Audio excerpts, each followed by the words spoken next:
Good evening, everyone, and welcome to the City Council meeting on Monday, November the 6th, 2023.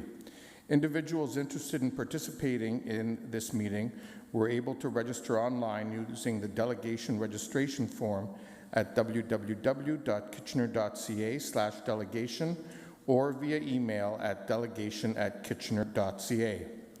Any written comments received prior to the commencement of this meeting have been circulated to members of council and will form part of the public record of this evening's meeting. I would now, before we begin, I'd like to acknowledge, as we always do, that this evening we're gathering on the traditional territory of the Neutral, Anishinaabe, and Haudenosaunee peoples. We recognize our responsibility to serve as stewards for the land and honor the original caretakers who came before us.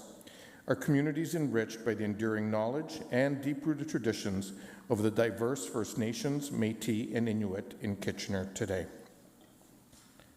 I'd now like to ask everyone to stand as they're able for the singing of our national anthem.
And thank you to KW Glee for providing us with that rendition of our national anthem. Before we begin this evening, I'd like to just pause for a short reflection. Currently, many residents of our community, both friends and neighbors, and indeed people in many parts of the world, are struggling as a result of the conflict and turmoil being experienced by many in various areas of our planet. Tonight, I invite everyone to join in a moment of silence to acknowledge and grieve the loss of innocent lives lost in these conflicts, including the recent escalation of violence in the Middle East. Many of our friends and neighbors throughout the city of Kitchener and our broader region are feeling the impacts of these humanitarian and global crises, and these folks need our support. May we all find ways to express support to our community through empathy, understanding, and a community-wide desire for an end to all conflicts. As a community, we stand united in our collective commitment to standing against all instances of violence and hate. And now we can pause for a moment of silence.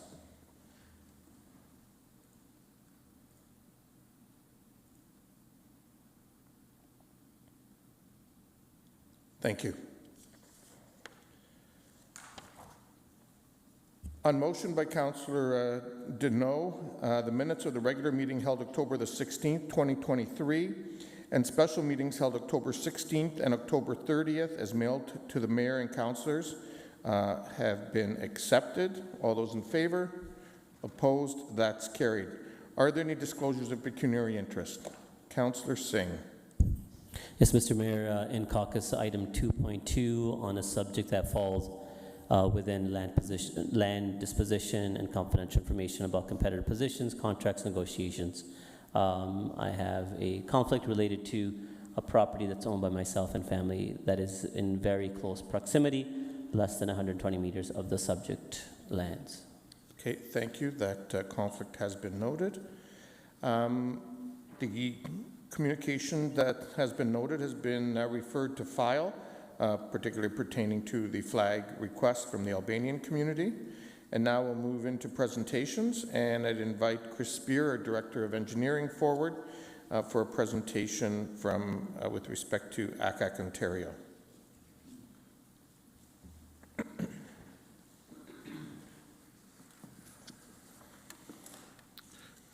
Good evening. So we're here to do a presentation for a project, the Old Mill Sanitary Pumping Station, that has recently won an award issued by ACE. It's the Award of Merit. So real quick, our presentation overview. We're going to hit on a quick project summary, why the project was needed, what it provides, some funding sources, challenges and solutions, and some key takeaways. So this project is a new upgraded sanitary pumping station. Sanitary pumping stations are required at low points within our gravity systems to lift sewage to higher elevations. This station in particular lifts sewage directly into the Kitchener wastewater treatment plant. The original station was constructed in 1969. It's located across the street on Old Mill. The existing station had badly aging infrastructure, was extremely limited in its capacity and its redundancies. The new station that we have built is in full compliance with current city design standards. It increases the capacity and it provides emergency storage. It's a medium-sized lift station. It's about 150 liters per second. In comparison, the existing one was about 40 liters a second. It's located next to Schneider Creek and the Grand River, right near the confluence. Building the station really had to overcome some significant soil and groundwater challenges. And the new station went live to receive sewage in July of 2023. So why was it needed? We had recognized the need to upgrade this station because of the aging infrastructure. Upgrading it brings some longevity, reliability, along with that increase in capacity and the redundancies that it provides. It services growth within the Ward 4 of the Dune neighborhood. It increases the capacity, it accommodates growth, further development, and this will include any development that comes at the Conestoga College's Dune campus. The new infrastructure significantly reduces the need for maintenance. It's going to lower our operating costs. And emergency storage. So the station now has emergency storage. This is something that the original station did not have, and this provides flooding and overflow prevention, which will ultimately help protect our natural environment. The project itself, construction was just north of $10 million. It included the new station. It included a reconstruction of Old Mill Road in this area. The Old Mill Road included urbanization and some new sidewalk, which connects the trail network in that area. Funding sources for this are primarily through development charges, with some top-up from taxes through the sanitary utilities. I'm going to turn this over to Dave Wilhelm from MT Consultants. Thank you, Chris. Some of the challenges that we faced were the native soils and groundwater conditions. It was a small site with contaminated soils that had to be dealt with. It was a deep excavation that extended 45 feet straight into the ground. The excavation was below the groundwater table in a very porous, granular soil. We were close to the Grand River and Schneider Creek, and those water bodies allowed a lot of water to flow through the site. The solutions that we found to the challenges were found through thorough pre-design investigations. We specified a soil retention system consisting of conventional sheet piling. Construction dewatering was a major factor in the project as well. You can see in the pictures that we had filters and settling tanks, and that's the flow that was coming out of the dewatering system there. In fact, when it was time to turn off the dewatering system, we had to do extra calculations to check the flotation and just make sure this new pumping station wouldn't float and pop out of the ground. We modified construction methods to address the real-world conditions on the site. So the key takeaways we had from the project was that it was a good project delivery model. The engineering assignment was broken into 2 assignments. The first one was a Class EA and preliminary design, and the second assignment was detailed design and construction. That's a really good model for delivering a project such as this.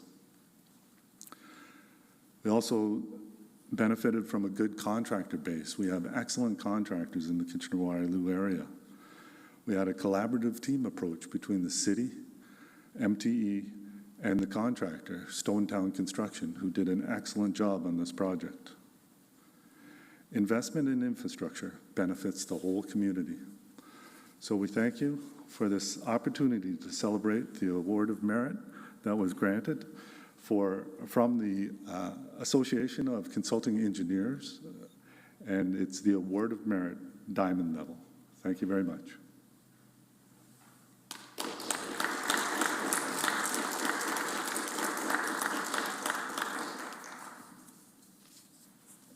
That's wonderful, and thank you to both of you for the presentation. We do have a question or comment. Councillor Michaud? Okay, go ahead. First, I'll go for the question.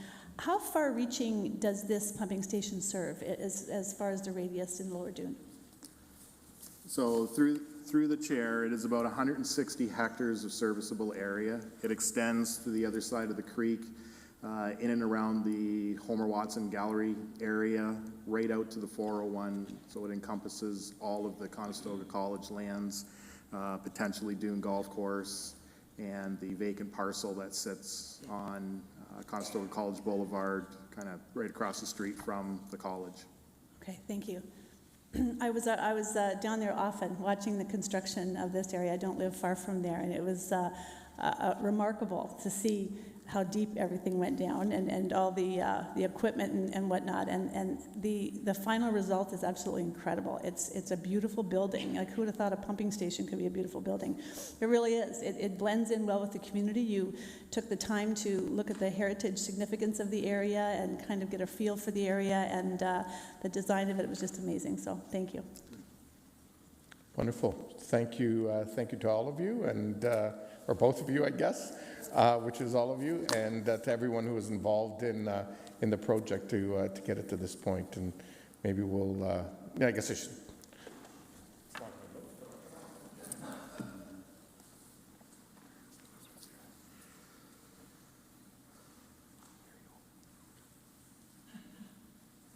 We'll put you in the middle. Just turn it around so it's readable. Oh, great.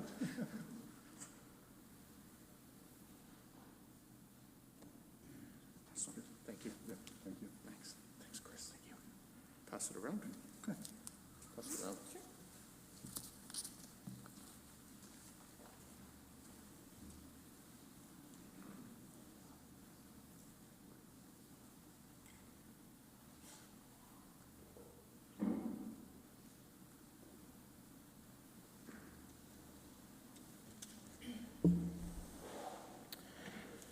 Thank you, gentlemen. And now we'll move on to item 5.2.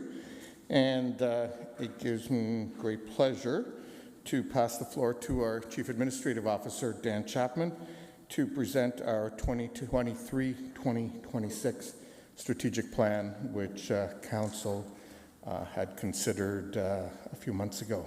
Mr. Chapman. Thank you, Mayor Verbenevik. Good evening, members of Council.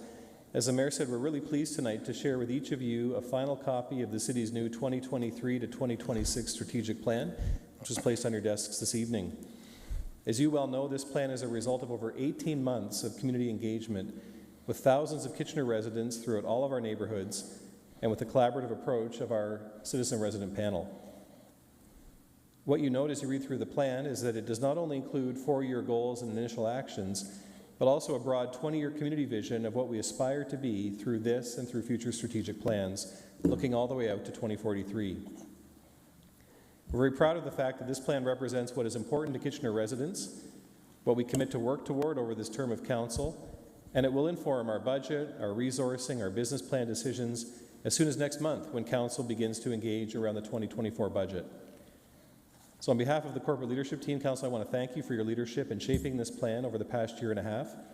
I know I speak for all of my CLT colleagues when I say that we look forward to our future discussions to bring the actions in the plan to life for the benefit of all Kitchener residents. Thank you.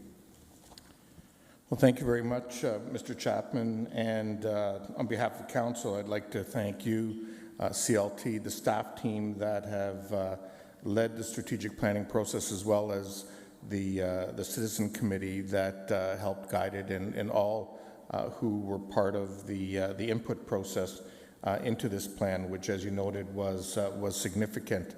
I'd be remiss, I think if folks would be surprised if I didn't mention, and in fact, as we adopt this new strategic plan and our 20-year vision that's before us, and that vision being building a city for everyone, where together we take care of the world around us and each other. The plan is actually built on the framework of the United Nations Sustainable Development Goals that were approved in 2015 as a 15-year plan for our planet. And in fact, this past September at the United Nations, there was a midpoint check-in on the goals, how the world is doing with respect to them, including Canada, and the work that, quite frankly, needs to be done to both globally and, quite frankly, in our own community in terms of localizing them and implementing them. And so, as part of that, in my own office, I have this SDG soccer ball, but we actually got for all members of Council and members of CLT a SDG Rubik's Cube. And this actually can sit nicely on your desks, as it is in front of Councillor Singh, and it's an opportunity, I think, for all of us to reflect on them as we adopt and implement the actions in the plan over the next the remaining 3 years of this term of Council and the full 20 years of the plan. So again, thank you to everyone for the work that's been done, and a shout out to our communications team, by the way. They designed and put together this fabulous document, and for those who are attending the State of the City on Thursday evening, they'll be leaving with their own copy of this so they can share it in their own workplaces or amongst friends and colleagues, and we'll certainly be sharing it far and wide with other community partners. So thank you, Mr. Chapman. We'll now move into delegations, and I'd like to remind all delegations of some guidelines for participation. If you conduct yourself in any of the following manners, it will result in an immediate removal from the meeting: interrupting the mayor or councillors, staff, or other delegations, derogatory statements about the mayor, councillors, staff, or others, and hate speech or defamatory comments. One last reminder for delegations: please do not take offense if following your presentation there are no questions from council. This is council's time to really listen and reflect upon the opinions and ideas shared with us from our community members. And I'd just like to remind all delegations that they have 5 minutes to make their presentation. And our first delegation this evening is Michelle Jennings. Welcome, Ms. Jennings. Thank you. Will you be advancing the slides, or I can do it here? Thank you. Okay, great. Hi, everyone. Thank you. I'm here to talk to you about the health and environmental impacts, some of the health and environmental impacts of residential wood burning. Don't know where my slide is. I'm sorry. Yep, there we go. So essentially my ask is that council ask city staff to look into this issue and make any recommendations on how we might update our environmental or public health strategies. So a few points that I want to call your attention to as background. First of all, we might not all know this. So wood smoke emits something called fine particulate matter, also known as PM 2.5. That stuff penetrates deep into your lungs, and it can trigger and worsen respiratory and cardiac conditions. Second, the WHO classifies those PM 2.5 from residential wood smoke, or any wood smoke for that matter, as a carcinogen. Third, residential wood smoke combustion is one of the largest sources of fine particles in the air that we breathe. Fourth, residential wood smoke produces more particulate matter emissions than the transportation sector and off-road equipment sectors combined.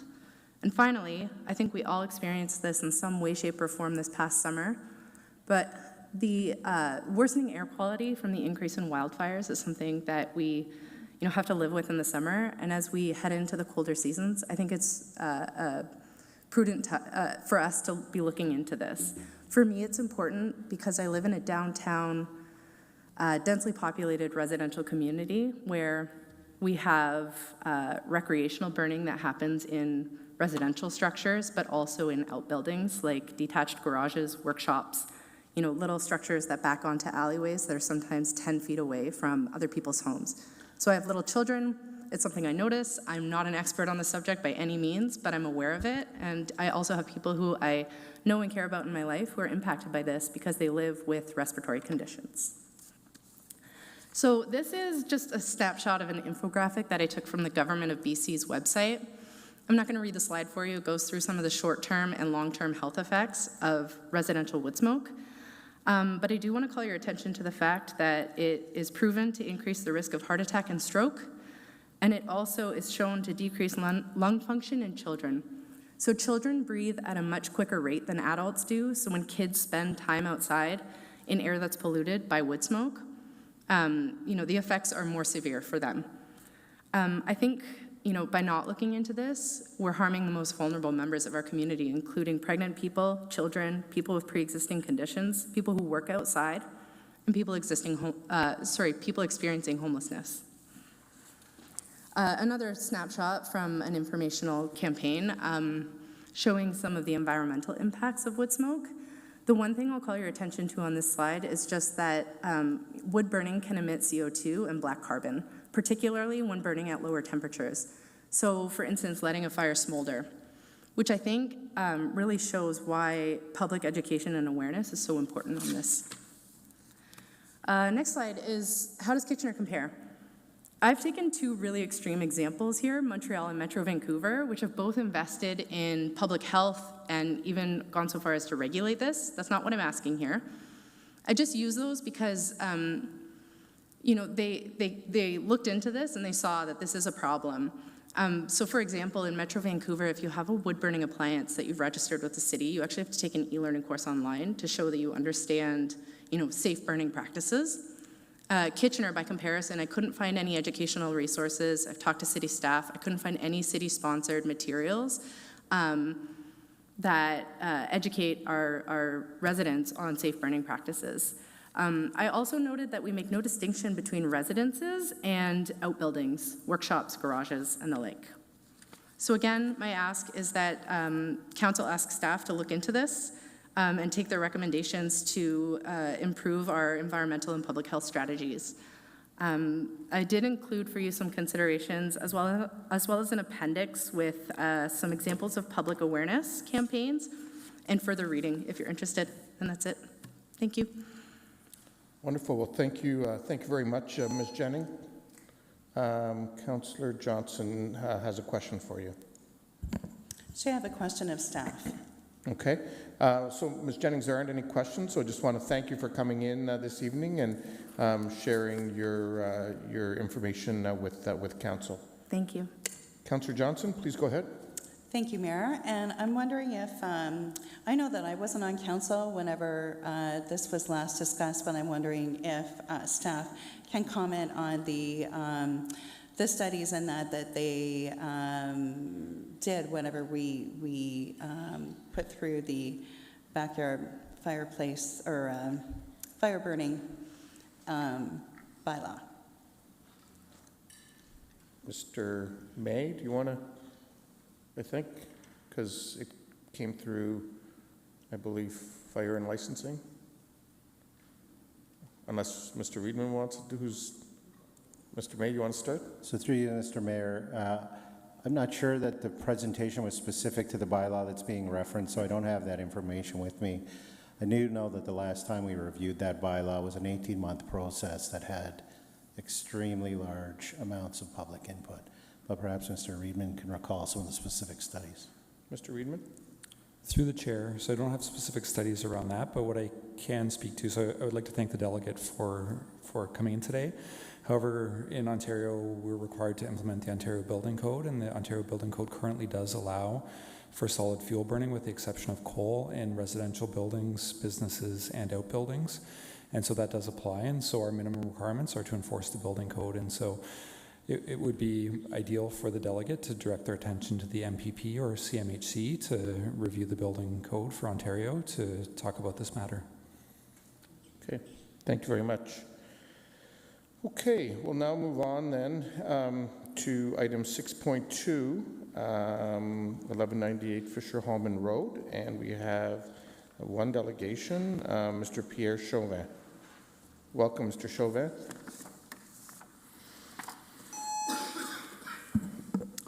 Thank you, Your Worship. Members of Council, my name is Pierre Chauvin with MHBC Planning here on behalf of Activa, the applicant in this regard.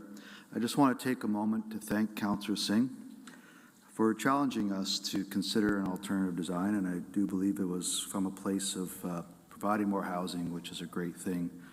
It certainly made us review our proposal, think long and hard with our design team. And as you know, we discussed some of these matters with Councillor Singh as well as staff. We actually considered shifting the towers, and as we've discussed with Councillor Singh, this proved to be problematic in terms of internal design and shifting ramps and whatnot.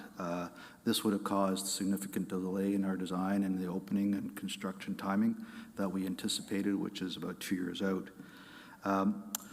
So we looked also at shifting some of the height from one of the towers, Tower A, the closest tower to Rockwood, to Tower B. And in that, we also considered perhaps even adding more floors with the option of adding affordable housing. In the end, we decided to stick with the original plan for a number of reasons. Number one, from a design perspective, as I pointed out at the public meeting, it certainly provides for a proper design, in our opinion. It's a much more proportioned design the way it is currently designed. Number two, it was certainly well thought out, and a lot of time and energy was put into putting forward this plan that was presented to staff, the neighborhood, at the neighborhood meeting, and staff ultimately supported this design. And we certainly didn't feel like we wanted to, again, try to plan on the fly.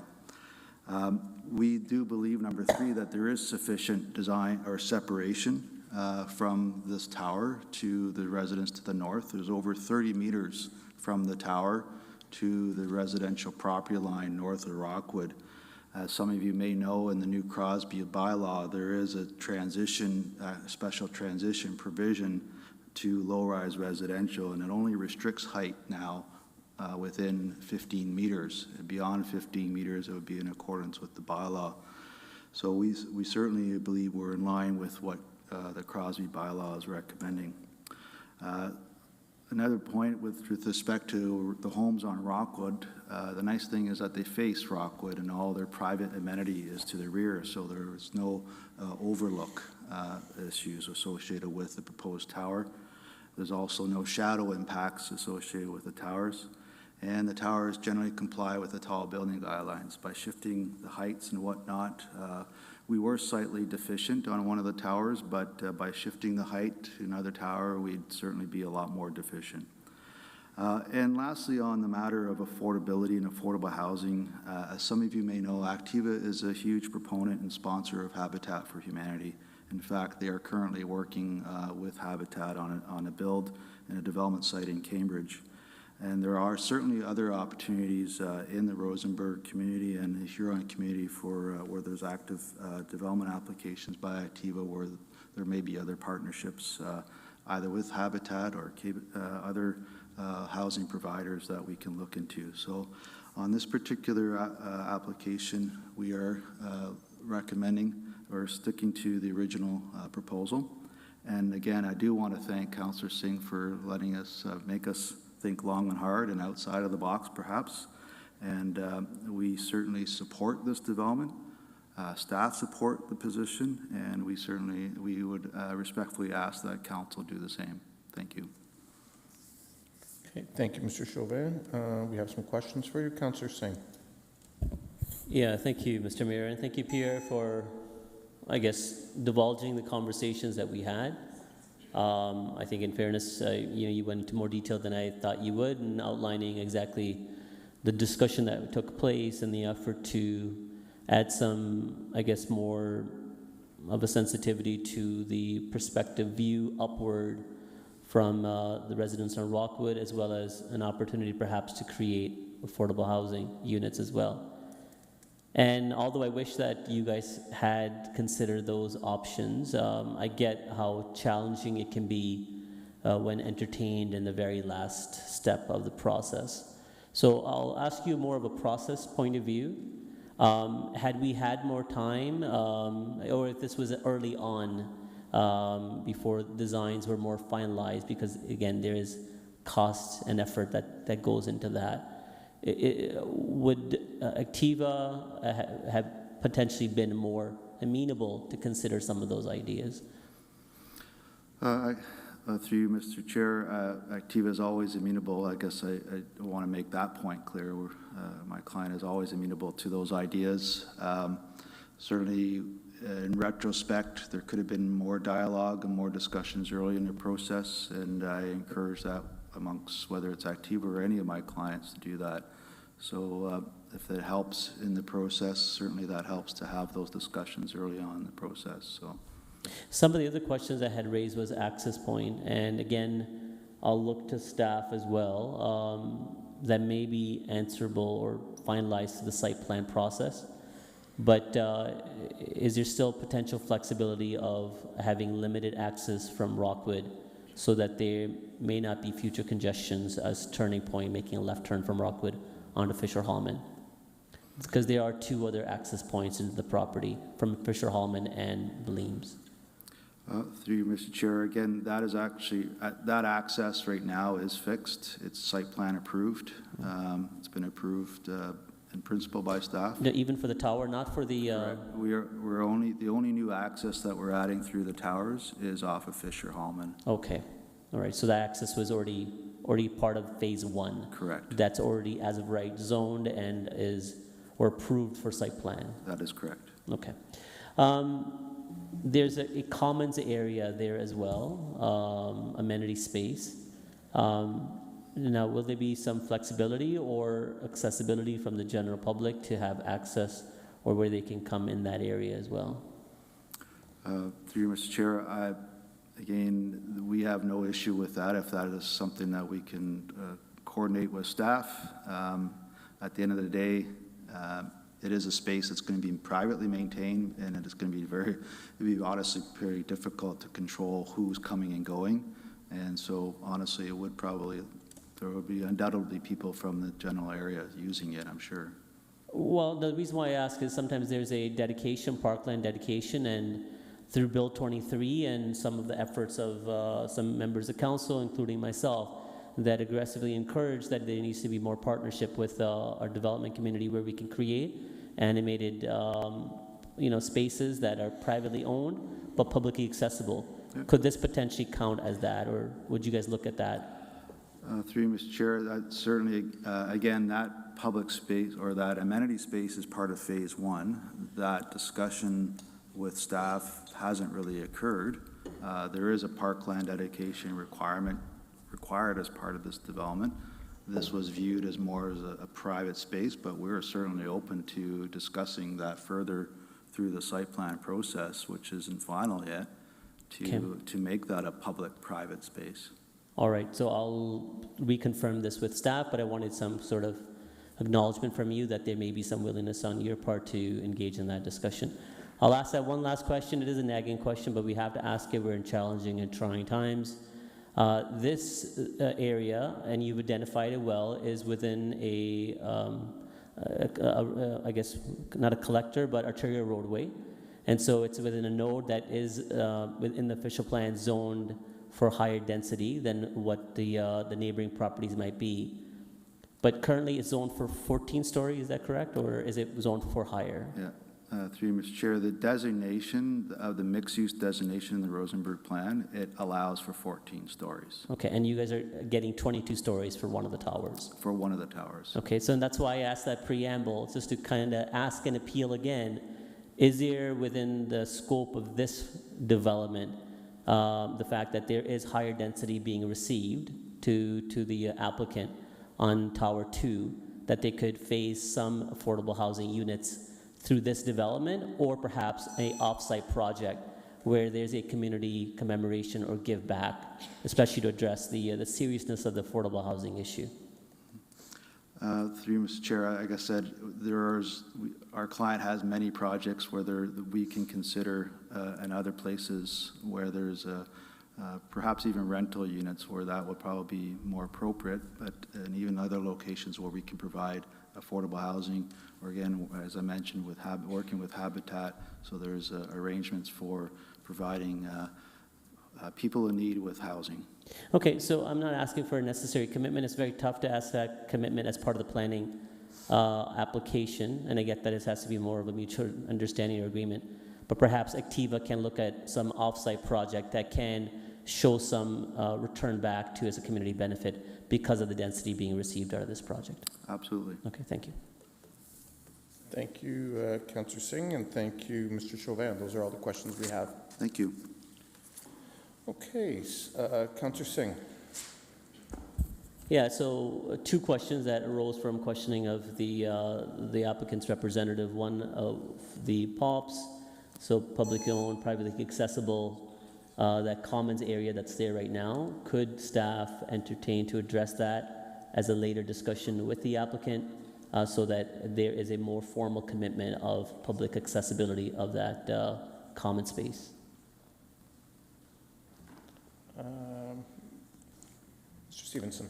Through you, Mr. Mayor, as part of the site plan review process, we can look at the opportunity for a publicly owned public space, a POPs. So with changes to Bill 23 to the Planning Act, that is a tool that we can now implement. There was an urban green identified within the Rosenberg secondary plan for this property. The applicant is proposing a significant amenity for this block, which has been consolidated, so it would serve the immediate community.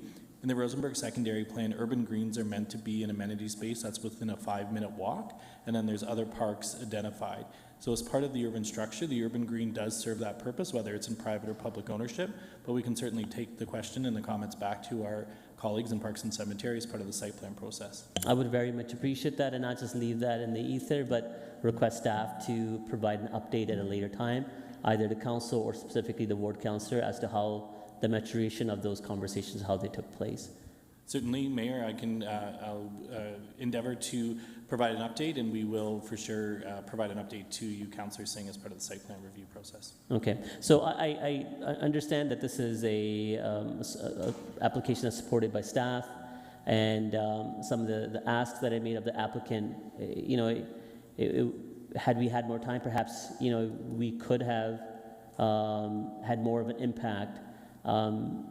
What I'm asking now is related to the transportation issue that some of the residents had raised, not so much as the towers, and that's not necessarily where the overwhelming concern was for the wider community, except for residents on Rockwood and Ehrenbrook Crescent. Will staff engage with the transportation staff once phase 1 is done to see what the impacts of traffic is arising on Rockwood, especially on the left turning? And that's where I think the major concern is, traffic backing up as it has in the past when construction was taking place. Now that there will be additional density there, that is the future concern of the existing residents.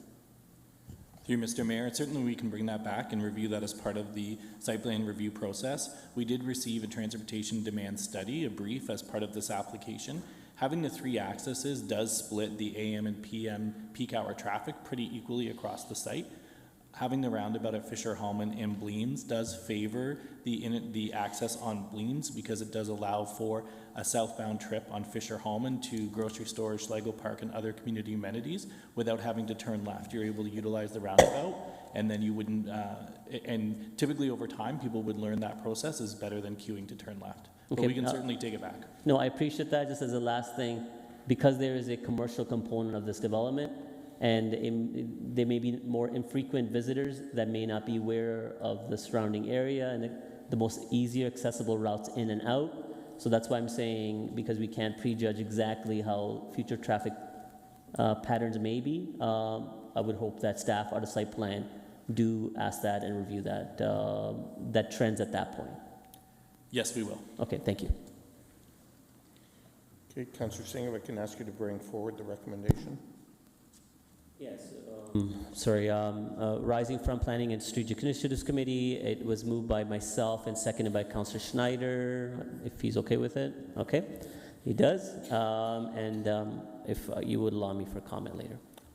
Please go ahead. Okay. Just very quickly, I do appreciate MHPC, especially Pierre, in engaging in conversations and, Activa as well.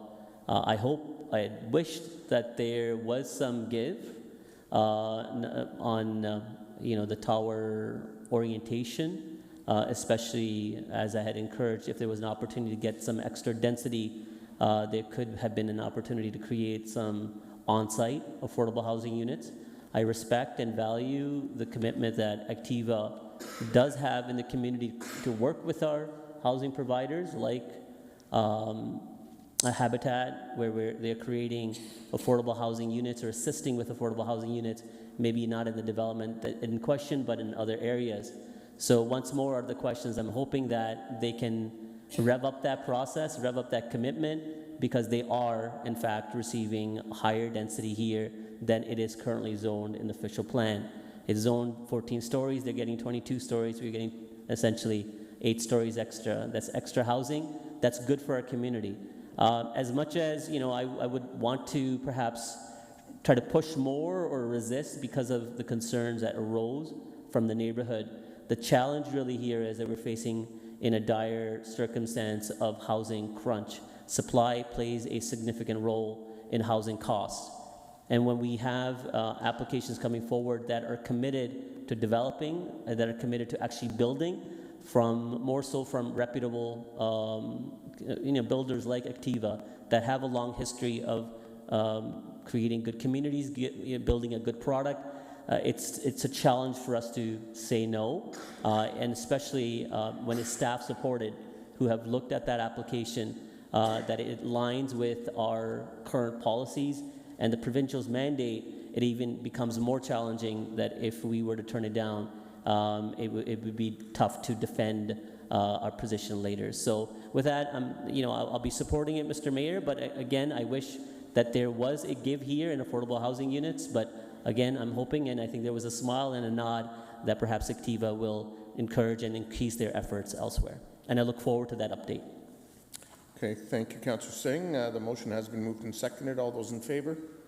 Opposed? That's carried. We'll now move on to item 6.3, the Lower Dune Land Use Study. And we have 5 delegations here.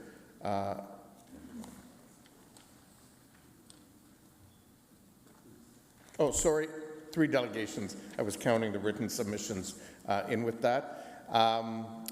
If you're hearing that beep, apologies to folks. It might have stopped now, but our timer has developed a little bit. I think it wants to be a fire alarm this evening or something like that. Sorry, Councillor Deneau. Apologies. I also have a pecuniary interest in 6.3 as my wife works at the college. Okay, thank you. And with that, I will just flag when we get to this later on in terms of the recommendation that the very last part of the recommendation pertaining to 400 Dune Valley Drive, which was a change that in light of the map I had requested last time around, be added in. Based on input from the surrounding residents, the owner of the property and the ward councillor, we'll be looking to leave that in, I'll be moving an amendment that, or actually I can't move it, so maybe somebody else can move it, an amendment that we go back to the original suggestion when the time comes. So I just wanted to flag that ahead of the delegations. So with that, the first delegation is Laura Jameson, who's joining us virtually, I believe.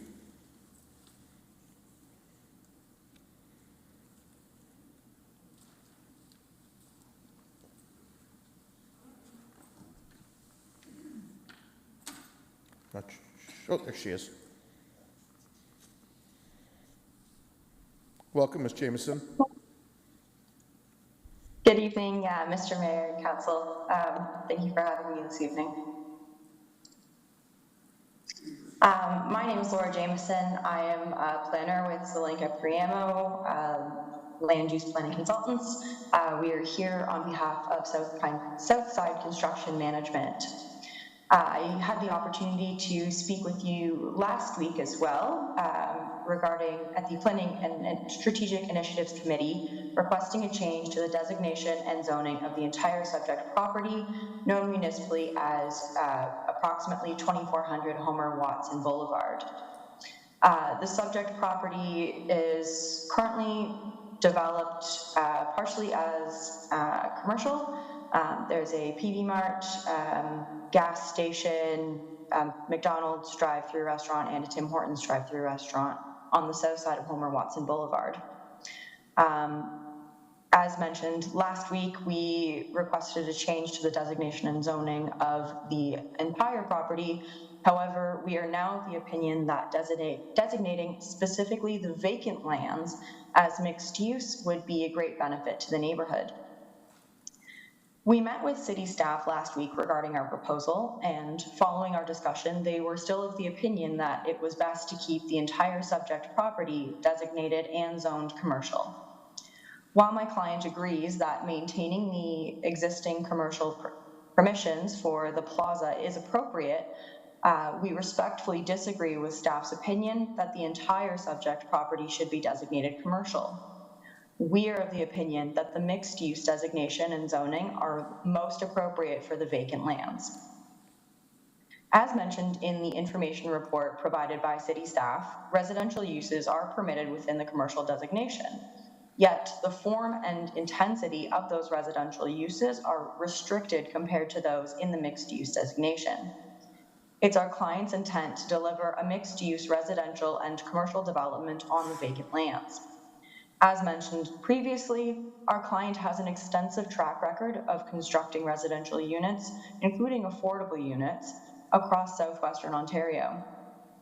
The restricted intensity of residential development within the commercial designation makes a mixed-use development on the subject lands impractical. The vacant lands are capable of supporting high-rise residential uses in addition to commercial uses, by virtue of their location along a major arterial road with well-connected public transportation routes, separation from the existing low-rise residential neighborhood, and access to additional commercial uses within the plaza. It would be a wasted opportunity to limit the residential permissions of these vacant lands when the community, including students of Conestoga College across the street, and the city as a whole could benefit from an increased variety of housing options in the Lower Dune neighborhood. In order to provide flexibility to allow for much needed residential intensification, in addition to compatible commercial uses, we strongly encourage you to consider designating these vacant lands south of Homer Watson Boulevard mixed use. Thank you very much for your time. I'm here to answer any questions you may have. Thank you very much, Ms. Jameson. We do have one question so far, and that's Councillor Michaud. Thank you. Thank you, Ms. Jameson, for coming on tonight. Could you give us an idea of how many units of student housing this could possibly be? Just an estimate, I guess. That might be too big of a question, but I'm going to try. On the south side, if this was amended? Yeah, so I can't give an exact answer about the number of units, but we are considering the height as the form and intensity. The commercial designation permits a maximum of 8 stories, I believe, whereas the mixed use would allow for up to 12 stories. Thank you. Okay, those appear to be all the questions that we have for you. Thank you so much for joining us this evening. Thank you. Okay, our next delegation is David Galbraith from Up Consulting.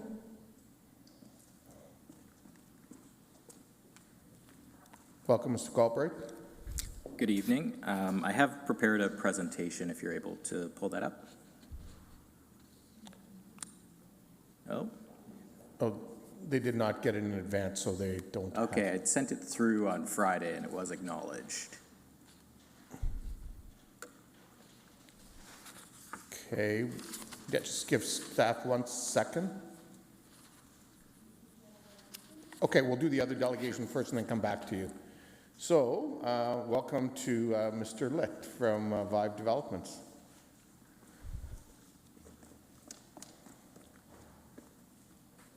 Thanks for having me. I was going to follow Dave up with just some high-level thoughts, but I think it's important for council, and we don't have any projects in this specific vicinity, but in just sort of collecting my thoughts on what's happening with Bill 23, Bill 109, the City of Kitchener making a very rational and logical move to do as of right 4-unit density in all properties in the City of Kitchener. It really makes sense for this area specifically to continue with the Res 5 zoning, Res 5 being 3 stories, allowing stacked townhouses, apartments and such. A 4-story building, according to the City of Kitchener zoning bylaw, is an apartment, which is permissible in Res 5, not in Res 4. I strongly believe with the pressures in student housing in this neighborhood, everything along Conestoga College Boulevard, including at the corner of Homer Watson and CC Boulevard, should be high-density residential. If you look at any other urban center within up and down the 401, it's very important that when we have an opportunity to build density, especially that on a major transit route, highway route rather, that is high density. So given the opportunity, given where we are with the deep need for housing, specifically safe student housing in this neighborhood, if you don't proceed with four zoning as of right, that entire neighborhood, what you're promoting is folks to continue to do it under the radar, without licenses, without building permits. When you do it as of right, people will apply for the right permits, and it's going to allow for a much more safe, stable situation in that neighborhood. So those are my comments. Okay, thank you, Mr. Litt. We do have some questions for you. Sure. Councillor Michaud. Thank you. So when you say Lower Dune, you mean the other side? Like, is the south side not sufficient enough for more student housing? I understand there's a stable neighborhood. We've seen this sort of in Waterloo. Right? Waterloo, what happened with Northdale, is sort of a case study in North America for student housing done good, done poorly. I think that student housing can integrate well in that neighborhood with Res 6, with a 3.5-story sort of modality. I don't believe that the difference between a 2-story, 3-story duplex and a 3-story fourplex really has any negative impacts in that neighborhood. I believe that it's going to allow for less lodging house occupation that's there today, and actually allow people to pull permits to build proper, energy-efficient, life-safe, fire-safe buildings. So, regardless of the characteristics of the historic area, like it is the oldest place, oldest area in the city. You realize that? For sure. Yep. Yeah, and I think there's policies with HIAs required adjacent to heritage assets and such. So, notwithstanding that, of course, I believe it's the right thing to do. Thank you. Okay, Councillor Singh.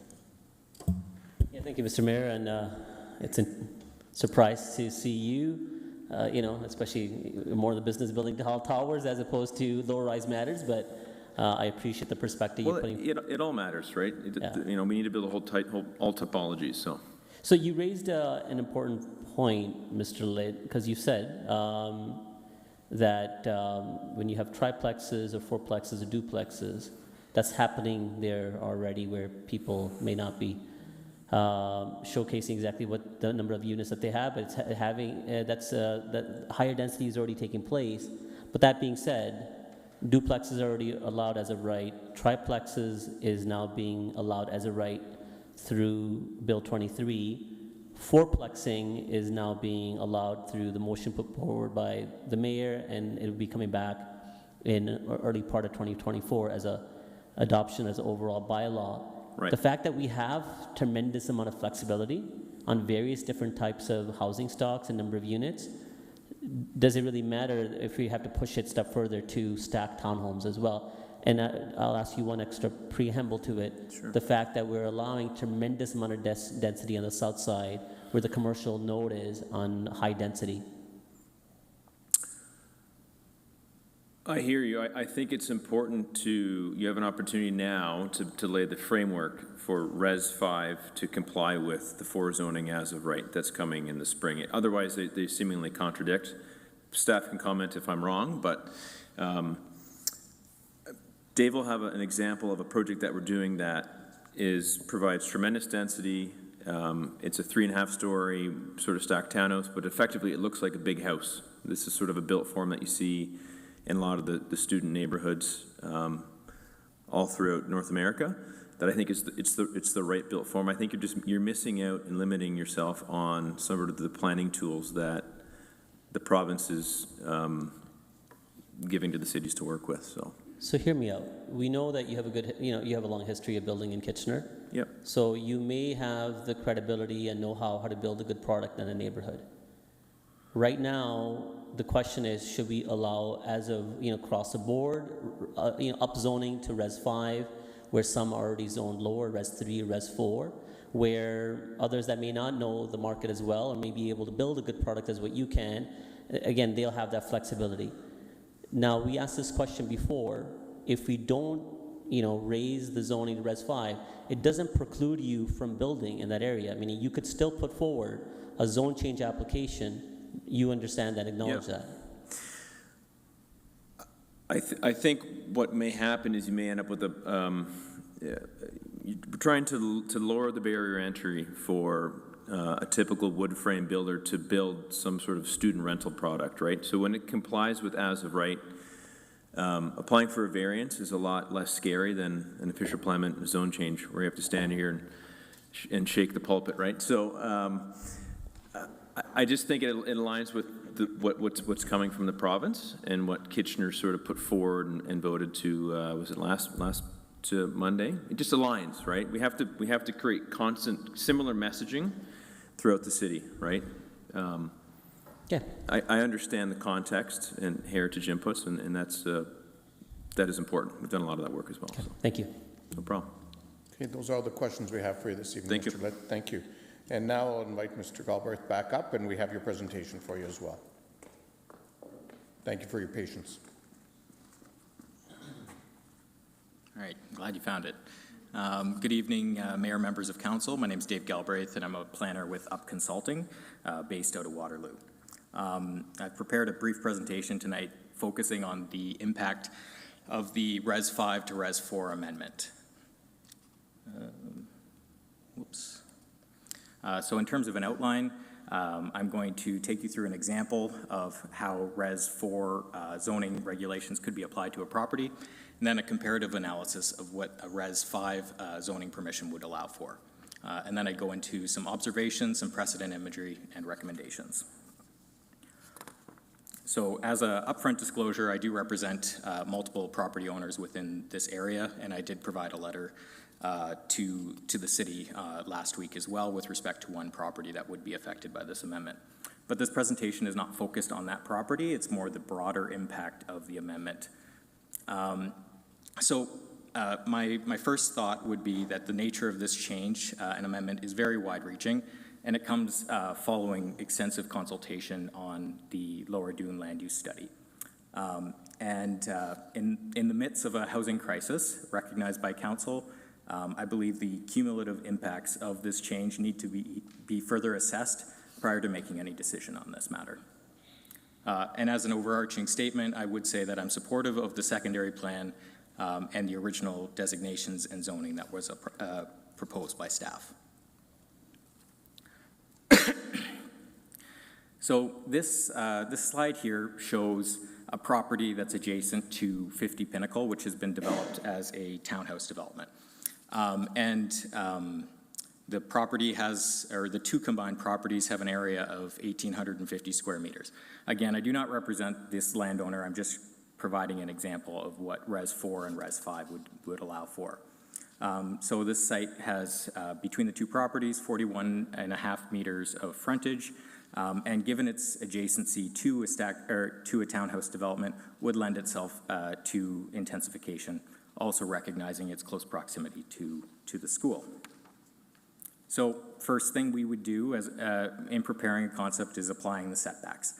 So here for Res 4, the front yard setback would be 4.5 meters, side yard 2.5 meters on both sides, and a rear yard of 7.5 meters. That leaves you with an effective development area of approximately 1,200 square meters and a usable frontage of 36.5 meters. Under the Res 4 zoning, this would allow for 4 townhouses, 2 of which would need to be 10 meters wide, or the lots for those units to be 10 meters wide, and then 6 meters wide for the internal units. And you can see what that would look like on the site. Apologies for the crude massing on the screen there. I do note that the Res 4 zoning classification differs from the Res 5 in that there's no floor space ratio cap for the property. So while it might be the intention to limit the types of housing that are being provided as of right within this area, I do want to flag that the Res 4 does not have the same FSR cap as the Res 5 designation would. So you could actually, in fact, have a bigger building, which may be the likely outcome in this situation. The Res 4 does have the same height cap as the Res 5, being 11 meters. And parking for these street townhouses would need to be provided within the front yard of the properties, which from an urban design perspective is fine, but it does create more visibility of parking where conventional urban design guidance, and by conventional I mean the last 30 years, has really been directing parking towards the rear of sites and outside of the public realm. It's safer, it's more consolidated, and access is consolidated as well. So the question becomes, what would Res 5 permit on the same lot for stacked townhouses? So here I've applied the setbacks that would be required for Res 5, and I've overlaid it on top of the setbacks for Res 4. That's why you see the line work underneath there. So in terms of front yard setback, the same standard would apply at 4.5 meters. Rear yard would be 6 meters compared to the 7.5 meters for Res 4, but the side yard setbacks for stacked townhouses are actually 4.5 meters. So that's 2 meters extra on both sides.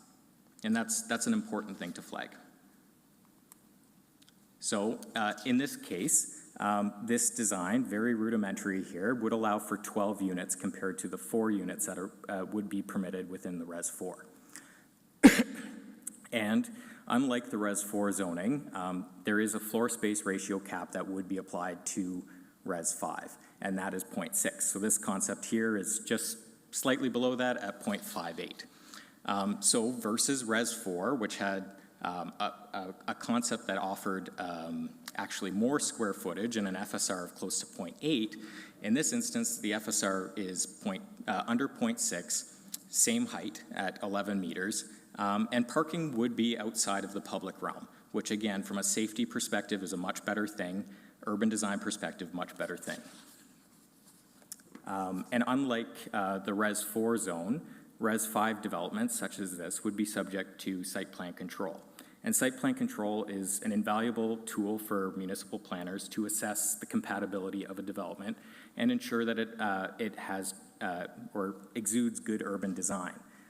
With Res 4, the only application you would require is a building permit. So this shows the rear perspective of the parking behind the building where it belongs. So some observations. Res 4, in my opinion, does very little to address the pronounced housing need within the area. The node itself does contemplate fairly significant intensification, which is great. That's a very ideal site for that level of intensification, but site-specific, more missing middle type housing is also very important. It addresses different tenures and different needs of the community. As I mentioned before, Res 5 also has the benefit of awarding site plan control to staff, where Res 4 does not. Mr. Galbraith, if I can ask you to wrap up because you're well past your 5 minutes. Oh, sir, sure. So anyways, I'll just end with this slide here, which shows some very good examples of stacked townhouses. And they can, just like street townhouses, they can take various different forms, but they have a bad rap. And as you can see here, there's different products out on the market within their city or within the region that can be very pleasing. And I think that's something that the development community can work with the planning staff to refine designs and make sure they adhere to that. So I have one last slide. My recommendation would be that the city maintain the Res 5 zoning as initially proposed, and that more area-specific design guidelines be developed that focus on architectural styles and design elements that want to be reflected within this area. And if Res 4 is the direction of council, I would suggest that the scale of the change is too big to push through tonight, and that additional consultation would be required. Thank you. Okay, thank you very much. Councillor Michaud. Thank you. Thank you for your presentation. There's a lot of information there, so I'm just going to ask you a kind of a simple question. Sure. So you had showed a stacked townhome, and then you showed 12. Was it 12, or how many units were in one? There were 12 units in the total 12 development. units, and then there was a 4 stacked townhome. What's the square footage of living space in a stacked townhome, and what's the square footage of living space in the 1 unit of the 12? So just let me go back here. So I do have... Probably says that there, sorry. Yeah. So I'll start with the Res 4 example here. These would be very large units, admittedly. I think I have, for the unit footprints, 2 would be 10 by 15 meters, so that's 150 square meters, so 2,000 square feet per floor. If you did that over 3 floors, it could be 6,000 square feet for the biggest units.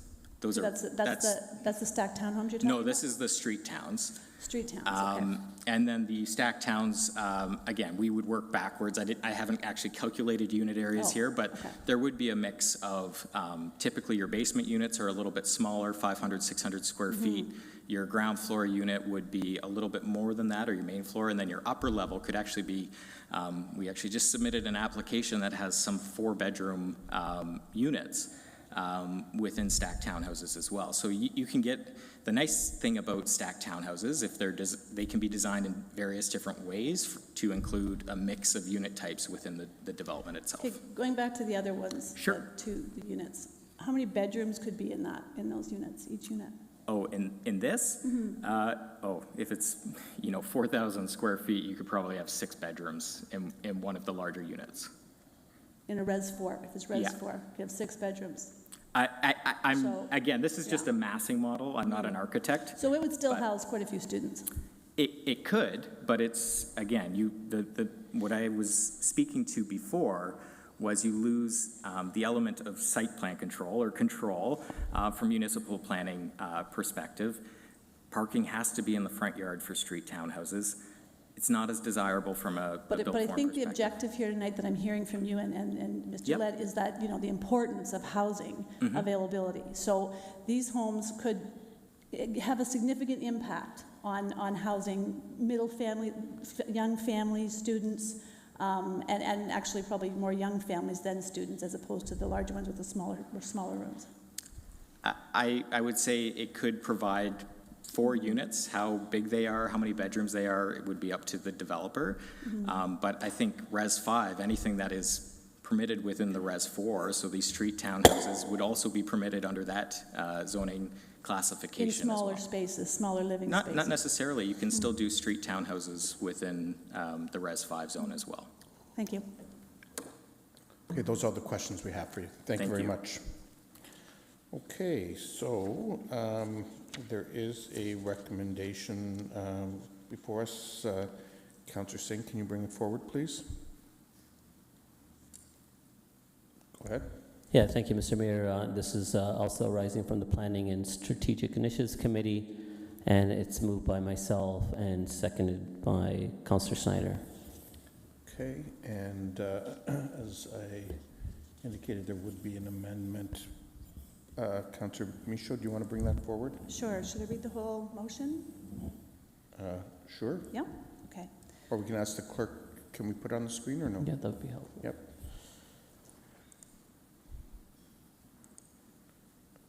Would you still like me to read it? Yes? It's long. Yeah, that's fine. You don't need to. I don't need If to. you don't want, unless you want to. Just one Number second. 5 needs to be adjusted, Mr. Mayor. Number 5, I think. No, We need the adjustment for the sorry. the piece pertaining to 400. Yeah. Number 6, sorry. Nope. No, that's not what I'm reading here. What is? I've got something different. Yeah, just hang on one. Okay. Just give staff a moment.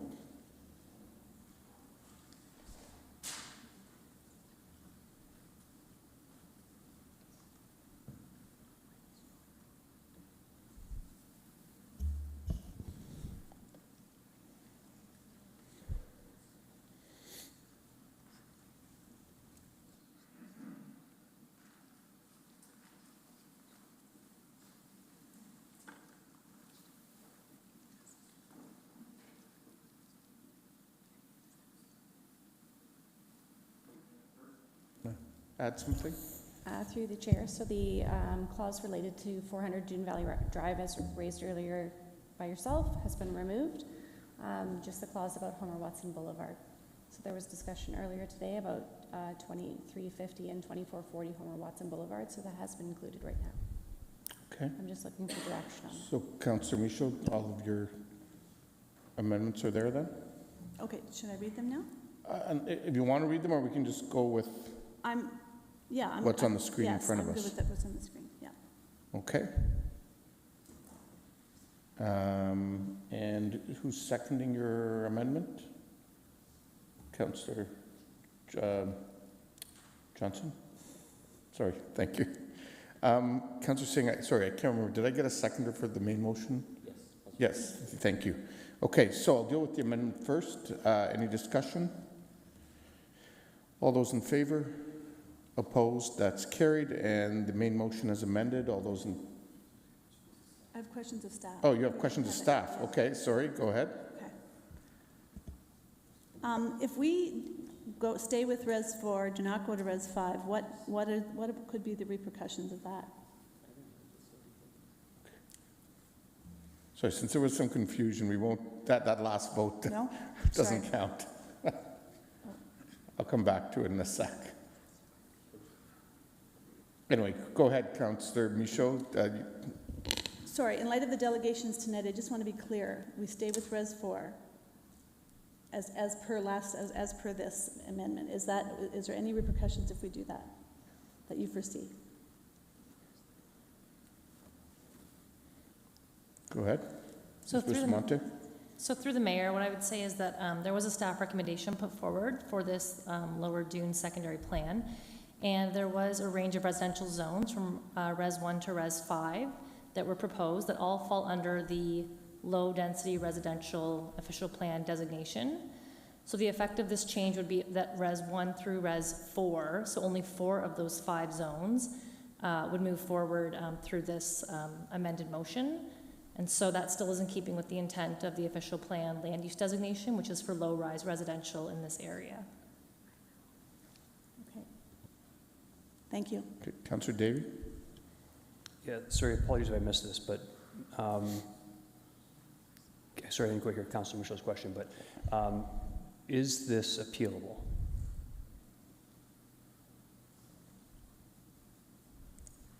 Go ahead. So through the mayor, any decision of council with respect to a Planning Act matter is subject to appeal. Okay, and because this is a staff recommendation, if council were to turn it down and it was appealed, we would have to secure outside planning advice in order to defend our position at the Ontario Land Tribunal, is that correct?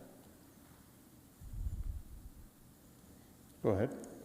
So yes, through the mayor, where the council decision differs from planning staff recommendation is typically the case the council would retain their own planning expert during a legal proceeding. Have we had any indication that anyone is interested in appealing this? You can just leave your mic on, Ms. Bustamante. Through the mayor, we can't comment on that at this time.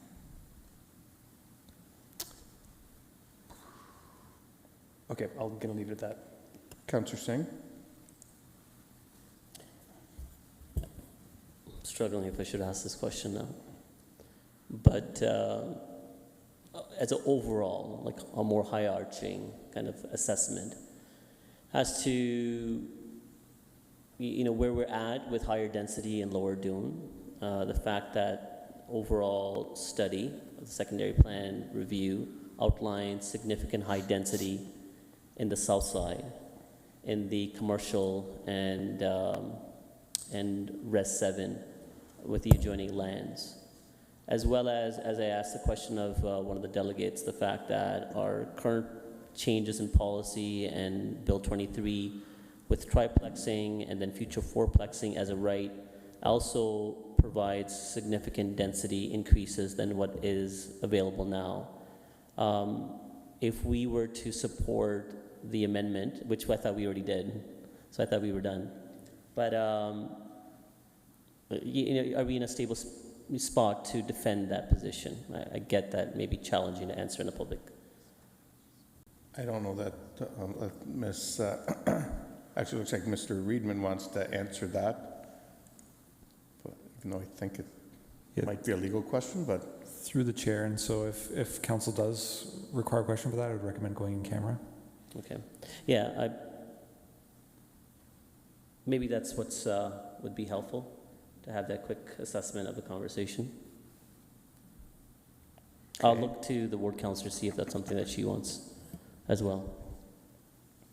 Councillor Michaud? Yes, I was going to, that would be my next question, so Mr. Reedman beat me to it. Yes. So you're moving to go into camera? Yes. Okay, so it's been moved by Councillor Michaud, seconded by Councillor.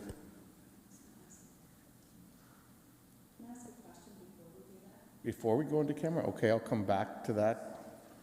Okay, Councillor, well, I'll get your seconding in a second. Councillor Johnson, go ahead. Yes, thank you, Mr. Mayor. Would it be in order to ask the delegate to come back and see whether, no, and ask them a question about their intentions? Is that in order? No, because I think no, that wouldn't be appropriate. And quite frankly, that's not something they don't need to share. So with that, it's been moved by Councillor Michaud, seconded by Councillor Ioannidis that we go in camera. All those in favor? Opposed? That's carried.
Okay. Thank you, everyone. And I don't see anybody in the queue. So, Councillor Davey. Yes, just one question for staff, if I could, with respect to the possibility of this being appealed. Could I ask staff to comment on the history of the success rates of development interests versus municipalities and/or its residents? Mr. Reedman? Through the mayor, there was an investigation by the Hamilton Spectator that reviewed all of the OLT decisions between January and mid-August of 2022, and I found that 172 out of 178 decisions favored the developer, or 96.6%. Thank you. Okay, so with that, I'm going to go back now to Councillor Michaud's original amendment that was seconded, and vote on that. All those in favor? Oh, so nobody was queued in. Okay, I'll ask for comments if somebody wants to make some. We'll queue in if you want. Councillor Michaud? Sorry for all the confusion tonight. Yeah, I just want to make a comment before we take our vote tonight, that Lower Dune is an incredibly special place in Kitchener, and I've said this a few times this evening. It's one of the it's the oldest area in Kitchener, been since the 1800s.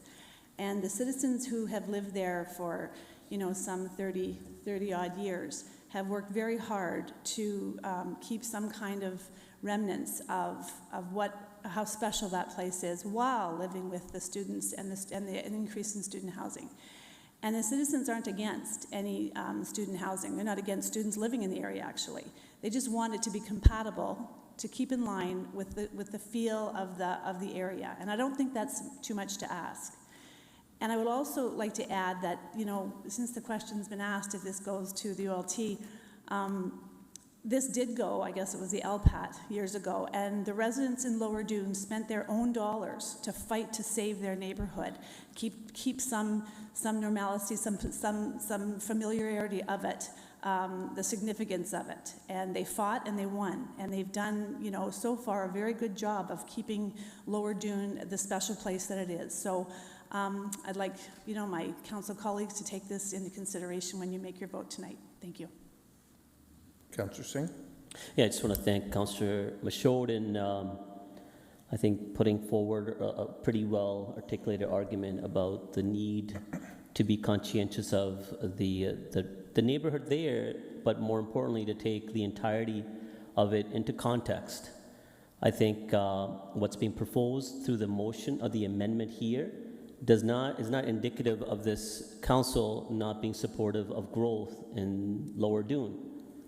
As a matter of fact, from my earlier question, I'm not looking for an answer from staff, but I want to make a comment to that. But that's exactly what's been done, and the residents are somewhat supportive. They realize that there are changes that are going to take place. It's not necessarily going to continue looking exactly the way it does. There will be triplexes, there will be fourplexes, there will be duplexes, there may be street fronting towns. All of these changes are new. Changes new even as the process of the Lower Dune study was taking place. So through the work that our staff have done and changes through the official plan, changes through Bill 23, we have already infused more density than was in the past. And on top of it, in fact, the study is encouraging for significant amount of density, far more than is allowed here, in the south side, under Res 7, that doesn't have a height limit. We're seeing 50-story towers in our downtown. Who knows?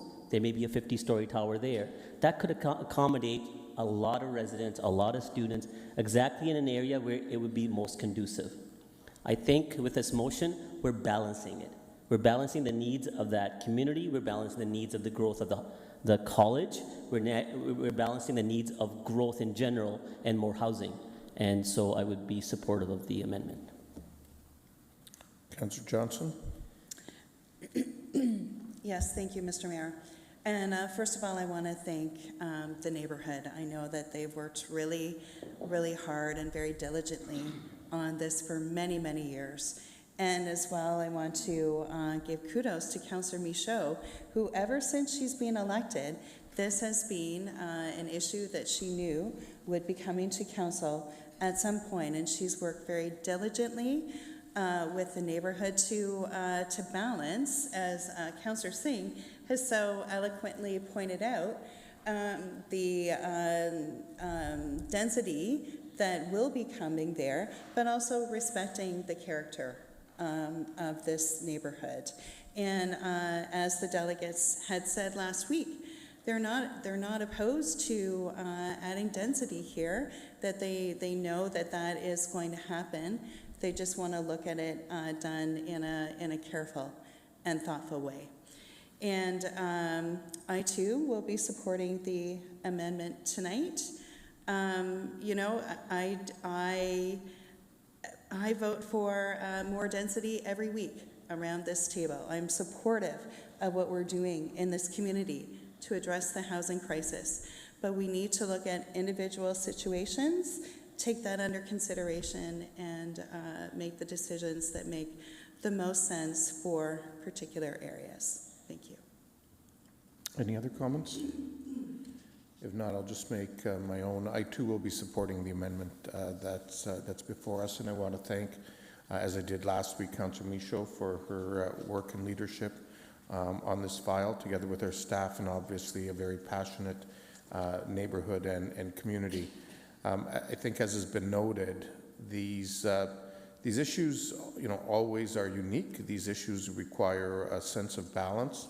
And these issues require us to not only reflect on where the community is going, but also reflect on our community's past. And as has been pointed out, this is a particularly unique area in terms of the history of our community. And in my mind, there's a recognition that change and growth needs to happen, including in this area. But it needs to be done in a manner that balances that while also respecting the history of this neighborhood in our community. And as has been pointed out by Councillor Singh and others, the various initiatives, including the one that this council adopted just a few short weeks ago, that'll come back to us in early 2024.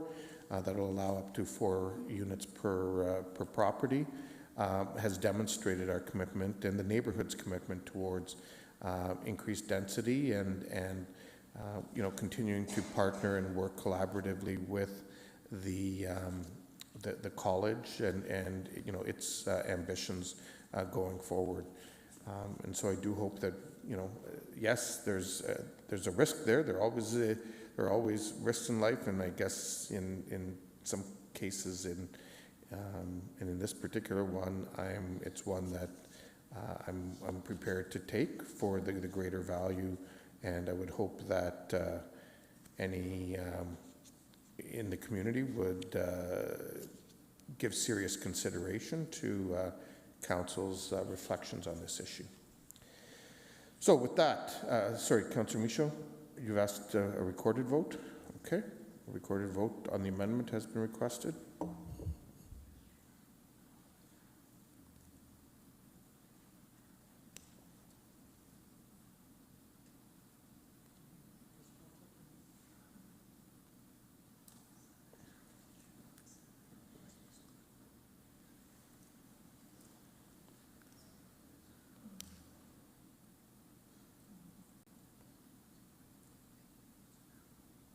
What? We never had a light. Okay, now we can vote? There we go. Now it's blinking.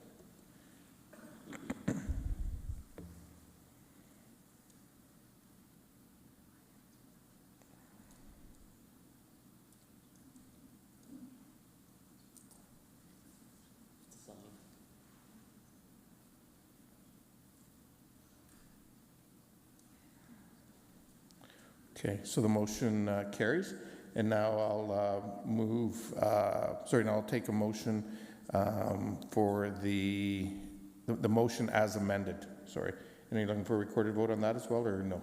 No, okay, all those in favor? Opposed? That is carried unanimously.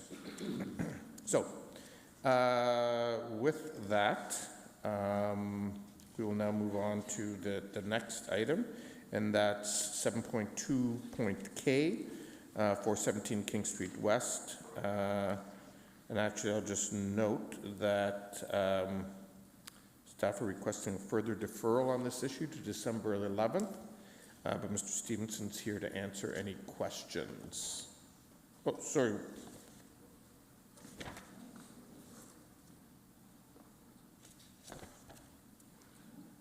We have two delegations?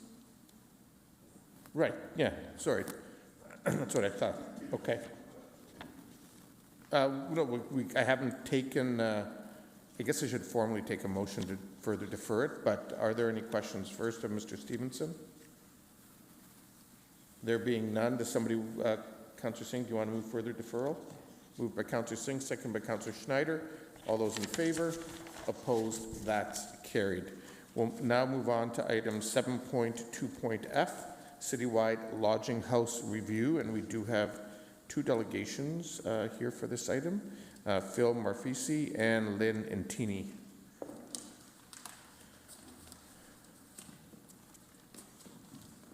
Welcome to both of you, and I guess since there's two of you, you have up to 10 minutes, so. Thank you, Mayor and members of Council. The recommended zoning changes brought before you today are the culmination of 4 years of advocacy and work by city staff. Lodging homes are not always perfect, but they are necessary. The case for facilitating lodging homes more broadly, along with evidence of their greater affordability, has been made by a plethora of organizations interested in housing rights. The very fact that our low supply, high demand housing market makes all forms of housing more expensive than they would otherwise be does not negate the relative affordability of lodging homes. This makes them more important to include as part of our housing continuum to address part of this shortage. Fourplexes are good, but it is also important to allow for an even greater diversity of housing types to reflect the diverse needs our community has and the different types of housing landowners might want to create. Lodging homes often do not require a new build and thus can be created more easily out of existing housing stock with upgrades. While lodging homes can be relatively affordable as market rentals, they can be subsidized and run by nonprofits as well to achieve deeper affordability. Many stay in lodging homes when they might otherwise be homeless because they are much more affordable and offer greater variation in tenure. In a local survey of Out of the Cold participants, 61% had stayed in a lodging home within 5 years of the survey. There are many of us, single people, those who are leaving a relationship, people seeking community in their living arrangements, those who are the first in their family to move to Canada, and anyone new to a city trying to land a stable job. People with visible and invisible disabilities, like myself, which may mean we have unstable finances. We are some of the people living in lodging homes. We work and have friends, support systems, community groups, hobbies, and favorite hangouts, which suggest which neighborhood we'd like to live in, just like everyone else. Allowing lodging homes as of right citywide is part of the Housing for All strategy, which the City of Kitchener recently reaffirmed in its municipal housing pledge. Number 1 on the list of best practices for the Housing Accelerator funds is end exclusionary zoning. We haven't ended exclusionary zoning if we haven't allowed lodging homes as of right. We know the Ontario Human Rights Commission views minimum separation distances and other zoning restrictions on lodging homes as being discriminatory or having discriminatory impacts. Keeping in line with human rights considerations is really a bare minimum when it comes to having a fair zoning regime, let alone a human rights-based strategy to address homelessness and housing, as the Housing for All strategy states. In light of this, we were concerned to hear an idea at the Planning and Strategic Initiatives Committee to have this possibly be considered as a pilot project. We wonder what this would mean in practice. Would the city only support allowing lodging homes as of right in some areas or only over a specific time frame? We're concerned that a pilot project does not meet the urgency of the moment or fully take advantage of the 4 years of resident and staff time invested in this initiative.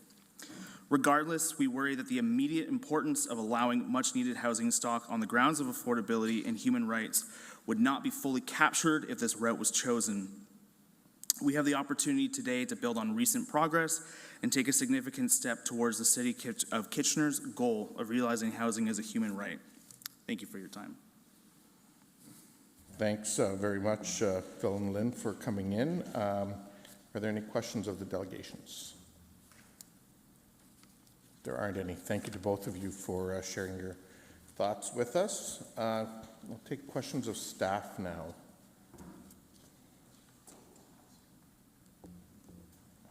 Okay, there being no questions of staff, is there someone bringing a recommendation forward?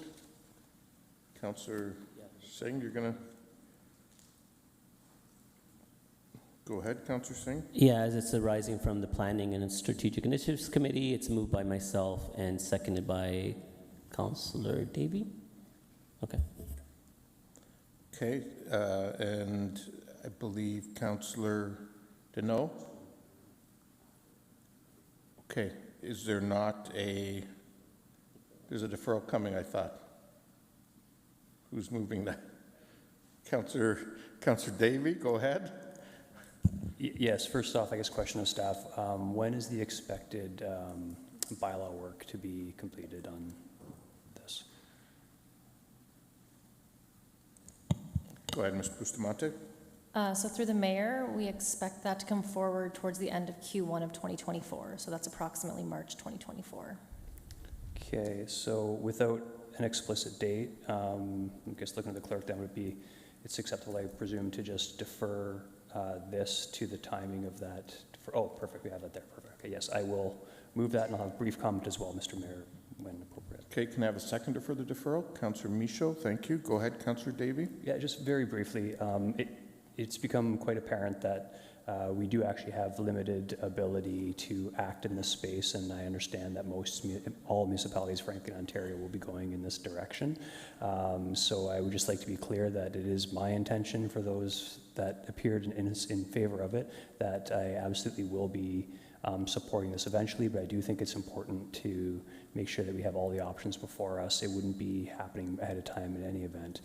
So I think it only makes sense to have this coming back timed with the bylaw that lists all the criteria we may want to tweak in order to make this as safe and healthy as possible. Thank you. Councillor Deneau. Thank you, Mr. Mayor, and I agree with my colleague. Last week I voted against the deferral, but I agree with this deferral tonight until the new year. When staff bring back their report on licensing and short-term rentals and bylaws and everything that encompasses that, I think that's the appropriate time to look at every single one of those components, because I think they're all intertwined. And so I agree with the deferral as well. But as Councillor Davey said, I am in support of lodging houses. I just think we need to get everything under the same umbrella and move forward. Okay, any other comments? If not, I'll just make my own. I will be supporting the deferral, and thank you, Councillor Davey, for bringing it forward. I too will be supporting the lodging house bylaw when it comes forward, but I think it is important, as we're making a change such as this, is that we dot our I's and cross our T's to make sure we do it right from the beginning. And so seeing the two documents come together, or the two pieces of this, both the policy piece and the regulatory piece, come together in a coordinated fashion, I think is important, particularly to ensure its success and adoption throughout the community. So I look forward to seeing staff bring that lodging house licensing bylaw forward, and us being able to consider both documents then in Q1. So with that, all those in favor of the deferral? Any opposed? That is carried. Thank you for coming in this evening on that. We'll now move on to reports of committees, and I'll turn it over to Councillor Davey. Go ahead, Councillor Davey.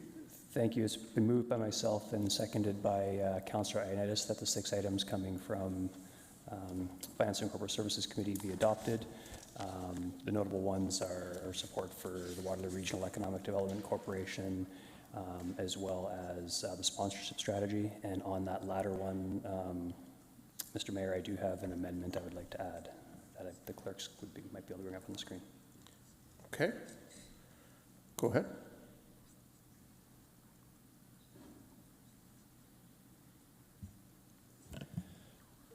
So I mentioned this a bit in committee last week, that I do think that there's some potential, some additional potential work that can be done here. I'm just giving staff a long timeline here to look at it, see how the next year works, since they did just literally, I would say, relaunched the sponsorship strategy. But you can see here there's 2 real key components of it, and that is like reporting back and seeing if there are any overlapping efforts or work within the corporation that might work better together with respect to finding sponsorships in the future. And the second one is to look at informal ways to engage council potentially, or members of the public, with sponsorship or fundraising. And the reason I bring forward that second part is because I do believe, after having discussed with staff, the only way sponsorships tend to work is if there is like interested, like really, I think, I joke about councillors not being as important as we think we are oftentimes, but in situations like this, when you're trying to negotiate with a corporation or something to sponsor a larger facility, I do think it actually means a lot to have that support, maybe even some direct interactions with council. So just hoping staff can take a look at that and come back and report their findings in 2024. Okay, thank you, Councillor Davey. Just want to ask the clerk one question. Can the mover of a motion actually move an amendment, or do I need to get somebody else to move the amendment? Sorry? Okay, so the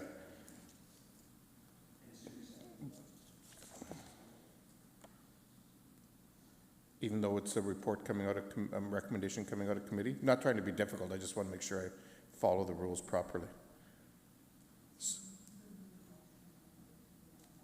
Okay, so that's what Councillor Davey has done, and who's seconding it? Councillor Ioannidis, thank you. Any discussion on any items? All those in favor? Opposed? That's carried. Thank you. Okay, Councillor Singh, over to you. Yeah, all items as noted in the agenda from Planning and Strategic Initiatives Committee from October 30th, moved by myself and seconded by Councillor Schneider, be adopted. Noting that we've already dealt with. Yes, except for the items that I've dealt with. 2H. Exactly. Okay, any discussion? All those in favor? Opposed? That is carried. Thank you.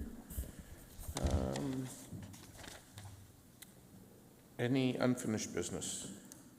Any new business? Any mayoral business and updates? Any questions and answers? Councillor Davey. Yes, thank you. It was in the news recently that the regional government has taken a look at school zones and speed limits. And as I recall, we deferred our decision in the hopes of some consistency with their approach. So I guess I'd just be asking staff when they expect that to come back to this council. And then I guess a question to you, Mr. Mayor. Is it at a stage in terms of advocacy, in terms of if this city council wants to go in or provide suggestions in a different direction than a regional council? Not to be discussed today, but as a part of this coming back. So I would just note that this will be considered by Regional Standing Committee tomorrow, and we'll come back to Regional Council on November the 22nd. Assuming there's no deferrals or anything, so we would need to deal with it probably at a special council on budget day on the 20th, if you were looking to take a position between committee and council on the 22nd. Okay, and that's helpful. And I think Mr. Reedon wants to add something, so I'll just. Yeah, through the mayor, and so staff were directed to report back after the regional council decision, and so tentatively that's scheduled for December at this point in time. I see. Okay, I'll take that back. Thank you. Okay, thank you. Councillor Johnson? Yes, thank you, Mr. Mayor, and I apologize for not having brought this up with you earlier to give you a little bit of a heads up, but it's going to be fine. My question is with regards to the intersection of Westmount and Glasgow and the work that is to be, the region is undertaking to work actually on the area between Glasgow and Erb Street. And this has been an ongoing project since I was elected last term. And it appears that the project has changed scope to now be moving from Victoria Street to Erb Street. In the meantime, the residents around Glasgow and Westmount are concerned because there are a number of accidents at that corner on Westmount. And, you know, it's a weekly occurrence to hear fire trucks and ambulances arriving there. So I'm wondering if you, Mr. Mayor, could raise that with regional staff and get some kind of answers as to what is the new project going to entail for the intersection of Glasgow and Westmount, and when will something be happening, and has indeed the scope changed? Okay, happy to look into that and follow up for you. Councillor Michaud, did you have a, no? Okay. Any other questions? No? Okay. So with that, we'll move on to first and second reading of the bylaws. And Madam Clerk, I'll turn it over to you, please. Thank you. Through the chair, there are a number of bylaws listed under the late starter heading. Some were removed, so I will read the list in its entirety. So the bylaw to declare a significant weather event, the building permits and fees, the Lower Dune land use study official plan as amended, the Lower Dune land use study zoning bylaw as amended, the 1198 Fisher Holman Road OPA, the 1198 Fisher Holman Road ZBA, the OPA for 2934 King Street East, and the ZBA for 2934 King Street East. Okay, thank you. Do I have a mover? Councillor Michaud, seconded by Councillor Davey. All those in favor? Opposed? That's carried. Moved by Councillor Deneau, seconded by Councillor Ioannidis, that Council resolve itself into committee of the whole. All those in favor? Opposed? That's carried. Over to you, Councillor Deneau. Thank you, Mr. Mayor. So can I get a mover for the administrative reports listed on the committee of the whole agenda? Councillor Sim. Councillor Davey wants to. Yep. Yes, I'm happy to move them all, but I actually, well, except not the first one. I have a motion the clerk has to replace the one that was put forward by staff. And it's on the screen now. Okay. Okay, and do you want me to speak to it briefly? Sure. Sure, yeah. So just the important parts of this is that the overall budget remains the same from staff's recommendation, so there is no impact to ratepayers at all. All it really does, without going into the details, is frees up a little bit of flexibility within our own budgets to move some dollars around in areas we may find more in need. Okay, thank you, Councillor Davey.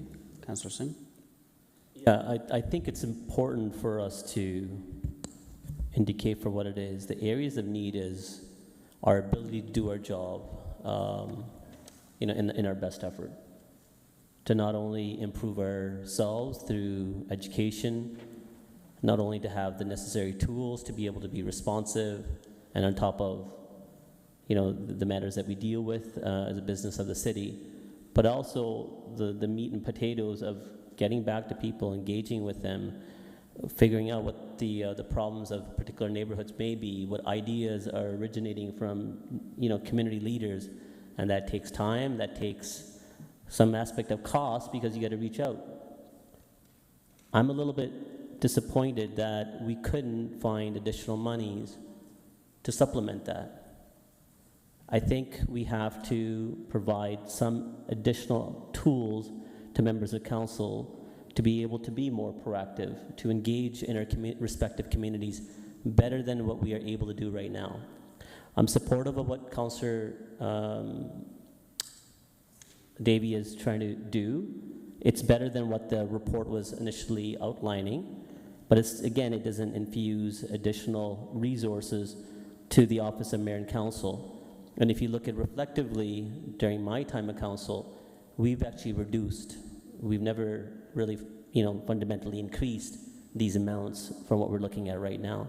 So it's more of a comment, but Mr. Mayor, I would hope that, or as an amendment, I would like this to come back to council next year as part of 2025 budget. The reason why I'm putting that forward, we have 3 new members of council, and we have 2 members of council that came out of part of the pandemic. So they were working very differently than what they'll be working right now as they return to their second term. I think we'll know more out of this first year of this, or coming into the second year of this council, and seeing if the remaining term we can provide additional assets and tools so that we can be more productive and more resourceful towards the concerns and issues that are in our neighborhoods.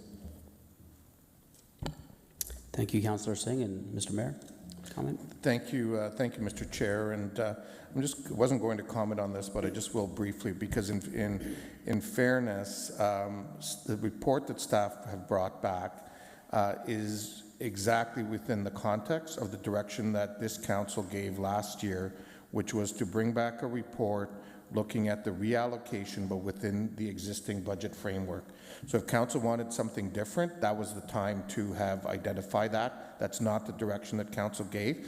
So, I'm first one to say that maybe we could have done better on some things, but when staff did exactly what we asked them to do, we have to acknowledge that.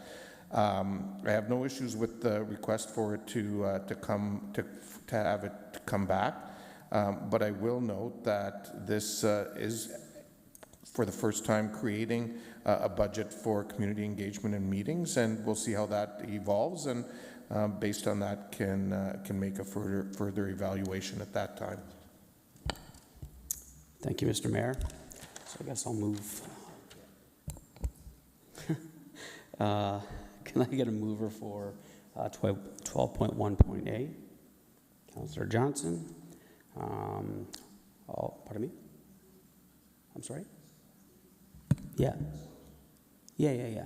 So am I looking for all in favor? I'm sorry? I don't need no mover. Okay. So I'm going to go to the back page then. All those in favor? Thank you.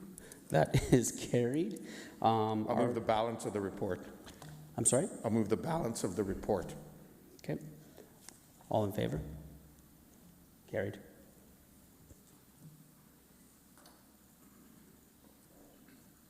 Where am I going now? Are there any additional items that arise out of caucus?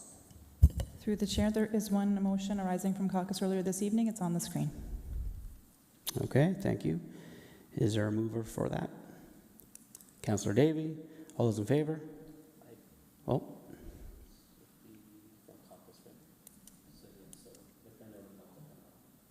With no conflict. All in favor? Carried, thank you. Can I get a mover for the committee to rise and report? Thank you. Councillor Singh, all in favor? That is carried. Yep. This one? It's been moved by myself and seconded by Councillor Singh that the proceedings and the record of pecuniary interests and conflicts taken in the meeting of the Committee of the Whole held this date as attached hereto and forming part of these minutes be and the same if hereby adopted and confirmed. All those in favor? Opposed? That's carried. And before we, we'll do third reading of the bylaws with the additional bylaws moved by Councillor Davey, seconded by Councillor Johnson. All those in favor? Opposed? That's carried. Before I take a motion to adjourn, there are just 2 things. First of all, this Saturday is Remembrance Day, and it is obviously an important day for us as a community to pause and reflect on those women and men who have made sacrifices in previous wars, in peacekeeping missions, to preserve the lives and the democracies that we enjoy in this country. And I'd like to invite Kitchener residents, particularly since it is a weekend, to attend the ceremony, which begins at, I believe, 10:30 at the Kitchener Cenotaph at the corner of Frederick and Duke Streets. And the last item that I think before we end this meeting has to do with a member of council's special occasion coming up in their life later this week on November the 10th. And indeed, our colleague Dave Schneider will have the opportunity to avail himself of the benefits available through the federal government for the first time. I believe that first check will arrive in December of 2023. And I still don't believe it. I think you're like 39 at best, Councillor Schneider. But Councillor Schneider will be celebrating his 65th birthday on Friday. And so on behalf of your colleagues, I'd like to present you with a certificate that reads, "Congratulations as you celebrate this very special milestone alongside your family, friends, colleagues, and community.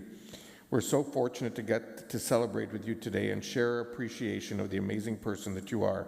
From your years in radio to almost a decade in public life, you're a born community builder, supportive colleague and friend, and know how to put a smile on everyone's face. Best wishes for continued health and happiness in the coming years to your friendly neighborhood Schneider man, Dave Schneider."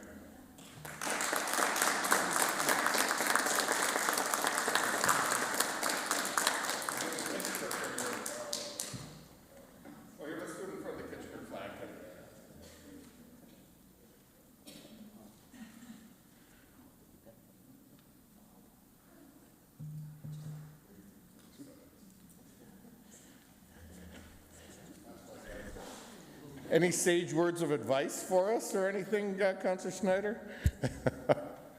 No? Okay. So with that, I'll take a motion to adjourn, moved by Councillor Michaud, seconded by Councillor Singh. All those in favor, opposed, that's carried. Thank you very much, everyone.